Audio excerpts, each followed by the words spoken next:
A joint venture in India's Korwa will launch the production of Kalashnikov rifles AK-203 in the near future, Russia's ambassador in New Delhi, Denis Alifov, told Russian media on Friday. We hope that the AK-203 will begin to be manufactured in the near future.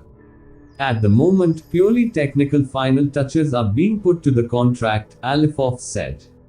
India's Prime Minister Narendra Modi declared the creation of a joint Indian-Russian venture for the production of Kalashnikov rifles in March 2019. The joint venture Indo-Russian Rifles Private Limited for making the AK-203 model was created near the city of Korwa, Uttar Pradesh. The Indian Armed Forces is to be supplied with 670,000 AK-203 rifles, including 600,000 to be made at the IRRPL plant.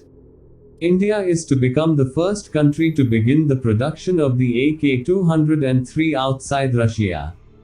The Russian ambassador said that New Delhi's Make in India and Self-Reliant India campaigns, expected to maximize manufacturing, including weapons manufacturing in India's national territory, by no means hinder Russian-Indian ties in the defense field.